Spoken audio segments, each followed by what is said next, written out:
The most difficult place for you to be in life is in God's waiting room. In God's waiting room. Some of you are in God's waiting room right now. What is God's waiting room? When you're in a hurry for something to happen and God isn't. That's God's waiting room. Some of you are in a hurry to graduate. Some of you are in a hurry to get married. Some of you are in a hurry to start a family. Some of you are in a hurry to launch a new business, to close a big deal. Some of you are in a hurry for a big goal, a big dream, a big accomplishment. Some of you are in a hurry for all kinds of different things, and God isn't. We as human beings hate to wait, and we especially struggle with waiting on God. Have you ever been in a hurry when God wasn't? And you're, God, I know you're going to come through, and I'm praying this really godly prayer. I know it's your will. So where are you? Why aren't you coming through? And you're in the waiting room of life. And we get so impatient. We want to hurry God up, and we want things right now. And some of you have been waiting for God to come through, and you're about to give up, and you're getting discouraged. And you realize that God's standard time is not always running on my time. And it's in the waiting rooms of life we learn to trust God the most. In those difficult waiting rooms of life, that's where God grows us and builds our character the most.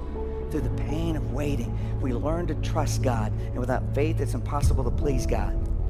That's when He builds our character. You see, while you're working on your project, your goal, your dream, your vision, God's working on you. And God's much more interested in you than in what you're trying to accomplish. Because you're not taking your accomplishments to heaven, but you are taking your character. And sometimes God says, yeah, I intend to give you what I've promised you. I intend to answer that prayer. I intend to fulfill the vision, but you're not ready yet. I want you to grow, and when you're ready, then it's going to happen.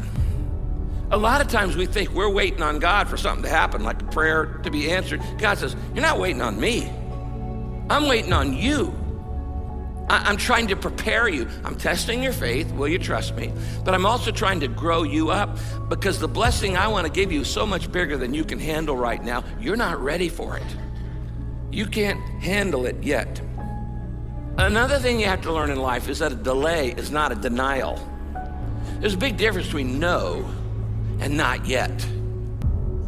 Now, immature children don't know the difference. You tell a kid, not yet, they start crying and having a hissy fit because they think it means no. They don't understand a delay is not a denial. God is saying, I intend to do these things in your life that I've given you the vision, the dream to do, but you're just not ready yet. And at the right time, I will answer your prayer. God's often waiting on us. Now, why is this important? Because when you're in God's waiting room, you fall temptation to all kinds of negative emotions. You start worrying, you start stressing out, you get anxious, you get irritable, you get spiritual ADD, you can get envious, you can get jealous. You go, hey, he got a promotion, I didn't get the promotion. She's having a baby, I'm not having a baby. She got engaged, I didn't get engaged. He's starting a new business, it's taken off, what about mine? And all these kind of negative emotions can come into your life. And then you get frustrated, and then you start having a pity party. So what does God want you to do when you're in the waiting room of life? And because you're going to go through it many, many times. God is not a vending machine where you put in the prayer and then you pull the thing and you instantly get it. There's always a delay. The delays are by design. The delays are by design to teach you to trust Him and to grow up in your character. Hey, a delay is not a denial. There's a big difference between no and not yet. For those of you who are parents, you understand this. There's a big difference between telling your kids no and not yet. It's just not time yet. And a delay is not a denial. We see it all through scriptures. God told Noah to build a boat that would save his family from a great flood, but it didn't rain for 120 years. God told Abraham he'd be the father of a great nation, but he didn't have his first child until he was 99 years old. God told Moses that he would lead the people out of slavery from Egypt. They'd been in for over 450 years. But then God sends Moses out into the desert for 40 years to wait. God gives Joseph this great dream that he'll save his family and his people from famine, and he'll be a great leader. But then Joseph gets sold into slavery. He gets falsely accused and imprisoned, and he's waiting there in prison until finally God takes him from prison and positions him second in command in all of Egypt. And the promise comes true. King David, God had King David anointed as king, but he didn't really get to be king until years later. Even Jesus Christ spent his first 30 years waiting in a carpentry shop before he started his earthly ministry. See, a delay is not a denial. When God delays, sometimes we feel forgotten. Psalm 13:1 says, "How long, O Lord, will you forget me? Forever?" You come to a point sometimes of believing that God has forgotten you. Don't worry. It's a common experience. We all go through it one time or another, feeling that God isn't there, or at the very least, he's forgotten us. Perhaps our problems aren't important to him, we imagine. The psalmist encounters those very doubts in Psalm chapter 10 and verse 1. Here's what he says there. "Why do you stand afar off, O Lord? Why do you hide in times of trouble?" What you believe is that he has given up on you. You may even be feeling that way right now.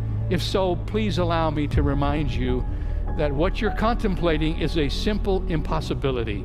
God never gives up on you. He never ceases to care about you, and he will not abandon his work on you, of which your trial is a part. He even says that your name is written on the palms of his hands. Your very name is tattooed on the palms of God's hands. It is engraved there. It cannot be removed. And such is God's concern for you. He cannot forget you. No matter what storm you're weathering now, you have never left God's mind or his heart. Yes, sometimes when God delays, we feel forgotten. But God never delays without a purpose. He knows you. He knows your heart. He knows everything you're asking him for. If he's not doing what you think he should do, just be patient, because God loves you. Don't forget, he's got your name tattooed on his palm. He knows who you are. He hasn't forgotten, and he never will.